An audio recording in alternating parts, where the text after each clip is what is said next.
सबको मेरा प्रणाम। दोस्तों, ये मेरा दूसरा वीडियो है। पहले वीडियो में मैं अभिनव मनुष्य का कविता गाई थी।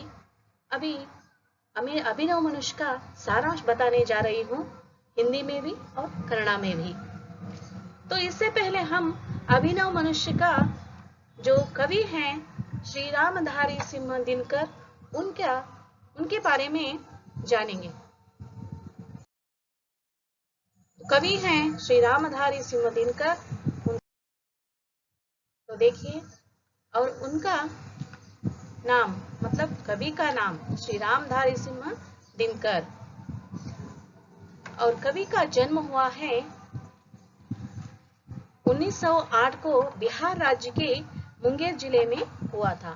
पहले वे रेडियो विभाग में काम करते थे, बाद में सरकारी कॉलेज के प्राध्यापक बने। आगे चलकर वे भारत सरकार के हिंदी सलाहकार के पद पर नियुक्त हुए। ईस्वी सन 1974 को इनका देहावसान हुआ। इनकी प्रमुख कृतियां हुंकार, रेणुका, रसवंती, सामधेनी, धूप चाह, कुरुक्षेत्र, बापू, रश्मिरति आदि। अभिनव मनुष्य पद्य भाग कुरुक्षेत्र के 6ठ सर्ग से लिया गया है। तो ये है इनका परिचय। अभी इसको हम थोड़ा कन्नड़ में जानकारी लेंगे। ಕವಿಯ ಹೆಸರು ಶ್ರೀ ರಾಮಧಾರಿ ಸಿಂಹ ದಿನಕರ್. ಇವರ ಜನ್ಮ 1908 ಬಿಹಾರ ರಾಜ್ಯದ ಮುಂಗೇರಿ ಜಿಲ್ಲೆಯಲ್ಲಿ ಆಯಿತು. ಮೊದಲು ಅವರು ರೇಡಿಯೋ ವಿಭಾಗದಲ್ಲಿ ಕಾರ್ಯವನ್ನ ನಿರ್ವಹಿಸ್ತಾ ಇದ್ರು. ತದನಂತರ ಸರ್ಕಾರಿ ಕಾಲೇಜಿನ ಪ್ರಾಧ್ಯಾಪಕರಾಗಿ ಸೇವೆ ಸಲ್ಲಿಸಿದ್ರು. ಅದಾದ ನಂತರ ಅವರು ಭಾರತ ಸರ್ಕಾರದ ಹಿಂದಿ ಸಲಹಾಕಾರರಾಗಿ ಸೇವೆ ಸಲ್ಲಿಸಿದ್ರು. ಮುಂದೆ ಇವರು 1974ರಲ್ಲಿ ಮರಣವನ್ನ ಹೊಂದಿದ್ರು. ಇವರ ಪ್ರಮುಖ ಕೃತಿಗಳು ಹುಂಕಾರ, ರೇಣುಕಾ, ರಸವಂತಿ, ಸಾಮಧೇನಿ, ಧೂಪಚಾಹ, ಕುರುಕ್ಷೇತ್ರ, ಬಾಪು, ರಶ್ಮಿರತಿ ಮುಂತಾದವುಗಳು. ಇನ್ನು ಅಭಿನವ ಮನುಷ್ಯ ಈ ಪದ್ಯ ಭಾಗವನ್ನು ಕುರುಕ್ಷೇತ್ರ ಎಂಬ ಕವನ ಸಂಕಲನದಿಂದ ಆಯ್ದುಕೊಳ್ಳಲಾಗಿದೆ. अभी हम अभिनव मनुष्य का सारांश जानेंगे। आज की दुनिया विचित्र नवीन है, प्रकृति पर सर्वत्र है विजयी पुरुष आसीन, है बंदे नर के करों में वारी विद्युत भाप, हुक्म पर चढ़ता उतरता है पवन का ताप, है नहीं बाकी कहीं व्यवधान, लांग सकता नर सरित गिरि सिंधु एक समान। आज की जो दुनिया है विचित्र और नवीन है। जैसे कि आप लोग जानते हैं, आज के मानव ने वैज्ञानिक क्षेत्र में या तंत्रज्ञान में बहुत ही आगे बढ़ गया है, उसी तरह ये दुनिया नवीन बन गया है। प्रकृति पर अपना अधिकार जमा कर वह सर्वाधिकारी बनकर आसीन होकर बैठा है।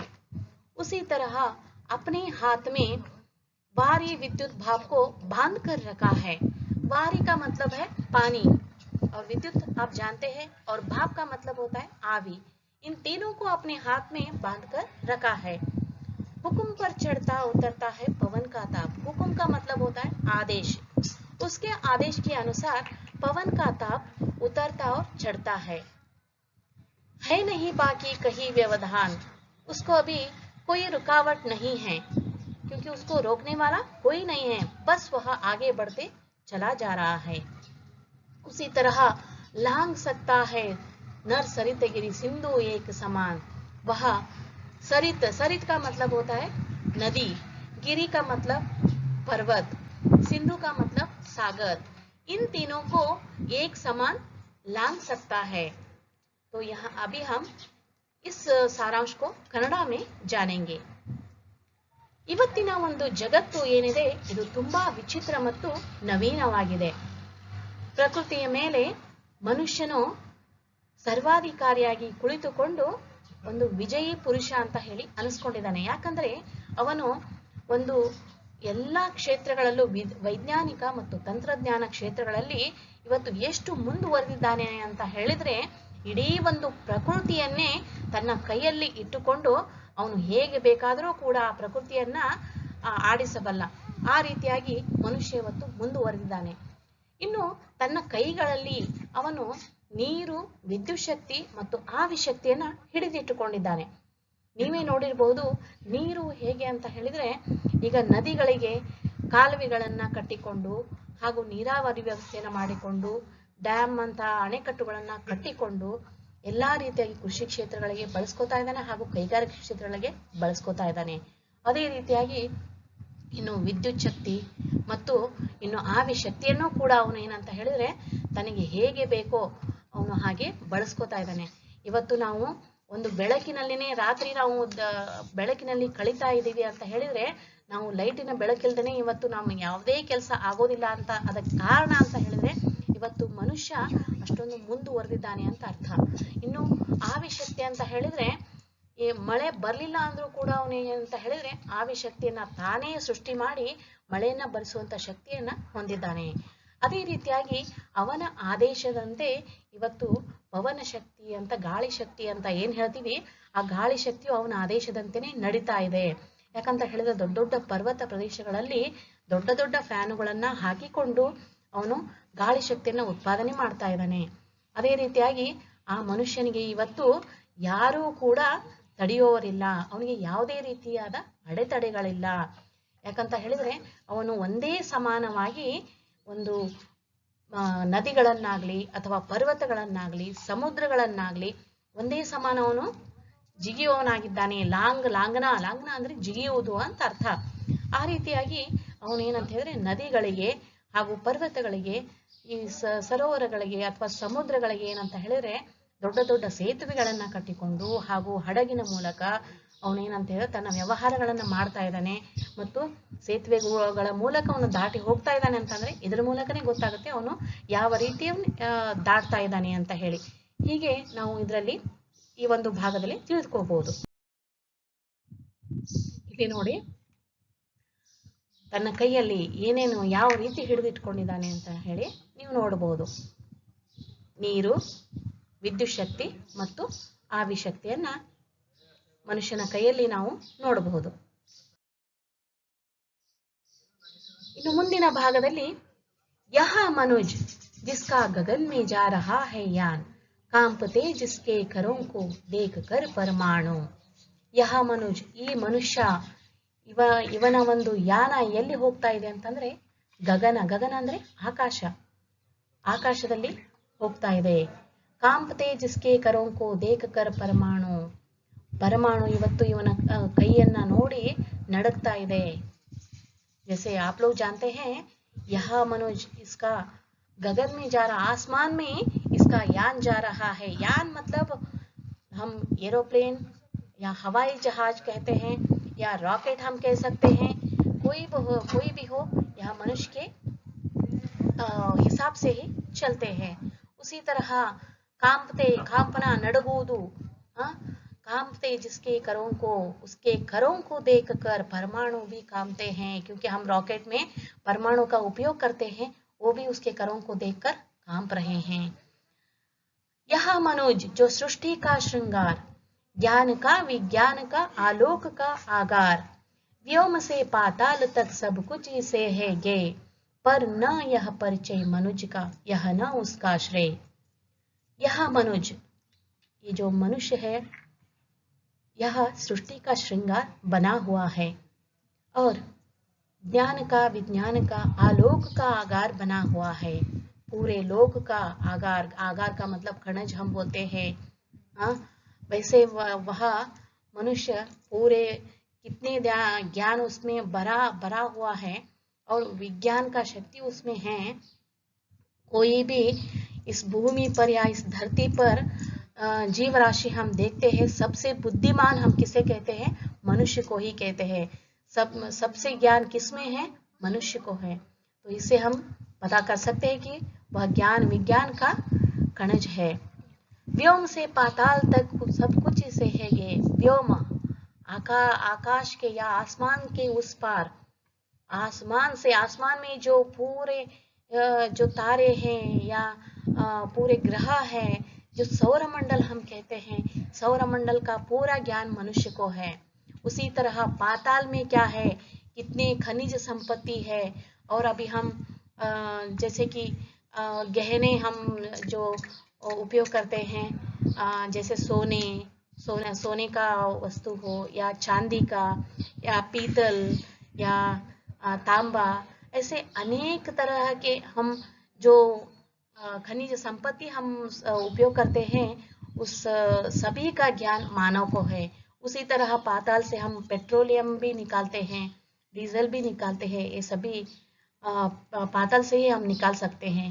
उसी तरह मनुष्य को इतना सभी ज्ञान है, मतलब व्योम से पाताल तक सब कुछ से ज्ञान है, लेकिन लेकिन मनुष्य को अपना खुद का परिचय नहीं है, यह उसका श्रेय नहीं है। जो खुद का परिचय नहीं है, ये उसका श्रेय नहीं है। ಮನುಷ್ಯ ಇವತ್ತು ಒಂದು ಸೃಷ್ಟಿಯ ಶೃಂಗಾರವಾಗಿದ್ದಾನೆ. ಸೃಷ್ಟಿಯ ಶೃಂಗಾರ ಅಂದರೆ ಇವತ್ತು ಇಡೀ ಸೃಷ್ಟಿಯನ್ನ ಅವನು ಹೇಗೆ ಬೇಕೋ ಹಾಗೆ ಅವನು ಶೃಂಗಾರವನ್ನ ಮಾಡಬಹುದು. ಈಗ ದೊಡ್ಡ ದೊಡ್ಡ ಉದ್ಯಾನವನಗಳನ್ನ ಆಗಿರ್ಬೋದು ಅಥವಾ ದೊಡ್ಡ ದೊಡ್ಡ ಗಗನಚುಂಬಿ ಕಟ್ಟಡಗಳನ್ನೆಲ್ಲ ಅವನು ನಿರ್ಮಾಣ ಮಾಡಿದ್ದಾನೆ.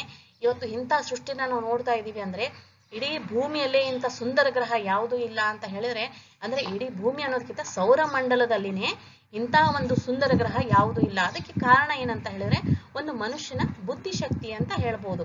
ಅದಕ್ಕೆ ಸೃಷ್ಟಿಯ ಶೃಂಗಾರ ಆಗಿದ್ದಾನೆ. ಅದೇ ರೀತಿ ಅವನು ಜ್ಞಾನ ಮತ್ತು ವಿಜ್ಞಾನದ ಒಂದು ಕಣಜವೇ ಆಗಿದ್ದಾನೆ. ಅಂದ್ರೆ ಅವನಿಗೆ ಎಷ್ಟು ಜ್ಞಾನ ಇದೆ, ಇಡೀ ವಿಜ್ಞಾನವನ್ನ ಬಳಸಿಕೊಂಡು ಅವನು ಹೇಗೆ ಬೇಕೋ ಹಾಗೆ ಪ್ರಕೃತಿಯನ್ನ ಏನ್ ಮಾಡ್ಬೋದು, ತನ್ನ ಪುನರಾವರ್ತಿಸಬಹುದು, ಹೇಗೆ ಬೇಕೋ ಹಾಗೆ ಆಕಾರವನ್ನ ಬದಲಾಯಿಸಿಕೋಬಹುದು. ಆ ರೀತಿಯಾಗಿ ವ್ಯೋಮದಿಂದ ಪಾತಾಳದವರೆಗೆ ಎಲ್ಲವೂ ಅವನಿಗೆ ಜ್ಞಾನವಿದೆ. ಅಂದ್ರೆ ಆಕಾಶದ ಆಚೆಗೆ ಏನಿದೆ ಹಾಗೂ ಪಾತಾಳದ ಕೆಳಗೆ ಏನಿದೆ ಎಲ್ಲವನ್ನೂ ಕೂಡ ಮನುಷ್ಯ ಇವತ್ತು ಬಲ್ಲ. ಖಗೋಳ ವಿಜ್ಞಾನಿಗಳೆಲ್ಲ ಆಗಿದ್ದಾರೆ.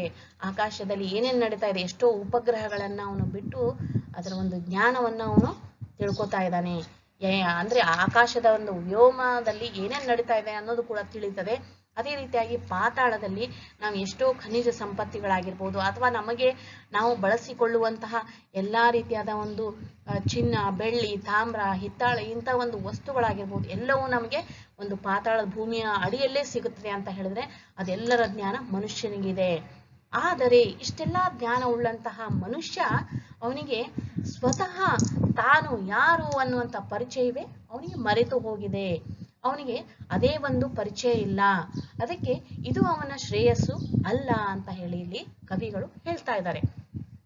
ಅभी आगे श्रेय उसका बुद्धि पर चैतन्य उर की जीत, श्रेय मानव की असीमित मानवों से प्रीत, एक नर से दूसरे के बीच का व्यवधान, तोड़ दे जो बस वही ज्ञानी, वही विद्वान और मानव भी वही. ಇಲ್ಲಿ ಏನ್ ಹೇಳ್ತಾ ಇದ್ದಾರೆ, ಶ್ರೇಯ ಉಸ್ಕಾ ಬುದ್ಧಿ ಪರ್ ಅಂದ್ರೆ नहीं पहले हम हिंदी में बोलेंगे. श्रेय उसका बुद्धि पर, जब श्रेय उसका बनता है कि बुद्धि पर चैतन्य उर की जीत, मतलब दिल से वहा पहले दिल से वहा जीत लेनी चाहिए. मतलब जितना वो बुद्धि को उतना काम देता है, उतना ही काम थोड़ा दिल को भी दे तो वो कितना बड़ा आदमी बनता है. उसी तरह श्रेय उसमें उसको एक मानव से दूसरे मानवों से जो प्रेम करता है या भाईचारा का भावना पैदा करता है और दूसरे के बीच में स्नेह का भावना पैदा होता है, तभी वह उसी में उसका श्रेय होता है. और दूसरे नर, एक नर मतलब एक आदमी दूसरे आदमी से जो प्यार, स्नेह और भाईचारे का भावना रखता है, तभी वह एक मानव कहलाने का योग्य बनता है. जो एक मानव से दूसरों के बीच में जो द्वेष की भावना हो या दूरी की भावना हो, जब वह मिटाता है, वही ज्ञानी, वही विद्वान और मानव भी वही यहाँ पर कहला सकता है. ಇಲ್ಲೇನು ಹೇಳ್ತಾ ಇದ್ದಾರೆ, ಯಾವಾಗ ಮನುಷ್ಯನ ಶ್ರೇಯವಿದೆ ಅಂತ ಹೇಳಿದ್ರೆ ಅವನು ಬುದ್ಧಿಗಿಂತನೂ ಯಾವಾಗ ತನ್ನ ಒಂದು ಊರು ಅಂತಂದ್ರೆ ಎದೆ ಅಂತ ಹೇಳ್ಬೋದು. ಅಂದ್ರೆ ಎದೆ ಅಂದ್ರೆ ಎದೆಯಲ್ಲಿ ಇರೋದೇನು, ನಮ್ಮ ಮನಸ್ಸು ಅಥವಾ ಹೃದಯ ಅಂತ ಹೇಳ್ತೀವಿ. ಹೃದಯದಿಂದ ಅವನು ಮನುಷ್ಯನನ್ನ ನೋಡಿದಾಗ ಅವನಿಗೆ ಒಂದು ಪ್ರೀತಿ ಭಾವನೆ ಅಥವಾ ಪ್ರೇಮದ ಭಾವನೆ ಅರ್ಥ ಆಗ್ತದೆ. ಅದ್ರ ಹೊರತಾಗಿ ಬರೀ ಬುದ್ಧಿಗೆನೆ ಕೆಲಸ ಕೊಡ್ತಾ ಹೋದ್ರೆ ಅವನು ಏನನ್ನೂ ತಿಳ್ಕೊಳ್ಳಿಕ್ಕೆ ಸಾಧ್ಯ ಇಲ್ಲ. ಅದಕ್ಕಾಗಿ ಅವನು ಮತ್ತೊಬ್ಬ ಮನುಷ್ಯನಲ್ಲಿ ಇರುವಂತಹ ಒಂದು ಪ್ರೀತಿ ಭಾವನೆಯನ್ನ, ಸ್ನೇಹದ ಭಾವನೆಯನ್ನ, ಸಹೋದರ ಭಾವನೆಯನ್ನ ಯಾವಾಗ ತಿಳ್ಕೋತಾನೋ ಅವಾಗ್ಲೇ ಅವನು ಒಬ್ಬ ಮನುಷ್ಯ ಅನ್ಕೊಳ್ಳಿಕ್ಕೆ ಮನುಷ್ಯ ಅನ್ಕೊಳ್ಳಿಕ್ಕೆ ಯೋಗ್ಯ ಆಗ್ತಾನೆ. ಹಾಗೆ ಒಬ್ಬ ಮನುಷ್ಯನ ಮತ್ತೊಬ್ಬ ಮನುಷ್ಯನ ನಡುವಿನ ಏನೋ ಒಂದು ದ್ವೇಷ ಇರಬಹುದು, ಜಗಳ ಇರಬಹುದು, ಅಥವಾ ಇನ್ನು ಯಾವುದೋ ಒಂದು ಕೆಟ್ಟ ಭಾವನೆ ಇರಬಹುದು. ಅದನ್ನೆಲ್ಲ ಅವನು ದೂರ ಮಾಡಿದಾಗ, ಅವನ್ನೆಲ್ಲ ಹೊಡೆದೋಡಿಸಿದಾಗ ಅವಾಗ ಏನಂತ ಹೇಳಿದ್ರೆ ಅವನು ನಿಜವಾಗ್ಲೂ ಒಬ್ಬ ಜ್ಞಾನಿ, ಒಬ್ಬ ಪಂಡಿತ ಹಾಗೂ ಒಬ್ಬ ಮನುಷ್ಯ ಅನಿಸ್ಕೊಳ್ಳಿಕ್ಕೆ ಯೋಗ್ಯ ಆಗ್ತಾನೆ ಅಂತ ಹೇಳ್ಬೋದು. ಈ ರೀತಿಯಾಗಿ ಇಲ್ಲಿ ಕವಿಗಳು ತುಂಬಾ ಮಾರ್ಮಿಕವಾಗಿ ಒಂದು ಮನುಷ್ಯನ ಚಿತ್ರಣವನ್ನ ತೋರಿಸ್ಕೊಟ್ಟಿದ್ದಾರೆ. ಇದೇ ಇವತ್ತಿನ ಅಭಿನವ ಮನುಷ್ಯ ಒಂದು ಕವಿತೆಯ ಅರ್ಥವಾಗಿದೆ. तो अभी आप यहाँ पर देख सकते हैं, जहाँ पे हम देखे हैं सृष्टि का श्रृंगार बना है और व्योम से पाताल तक मनुष्य को यहाँ पर ज्ञेय है और गगन में जा रहा है। ये चारों को यहाँ पर चित्रण किया है, आप लोग यहाँ पर देख सकते हैं। यही सभी मिलने से, सभी मिलजुल कर रहने से हमारी क्या है, हम मानव कहलाने का योग्य बन सकते हैं। मतलब हमारी जो जीत है मिलकर रहने में है, यही इसका आशय है। तो आप लोग ये वीडियो देखे होंगे, आपको कैसा लगा ये वीडियो? अगर अच्छा लगा हो तो प्लीज लाइक कीजिए, शेयर कीजिए और सब्सक्राइब कीजिए। Thank you.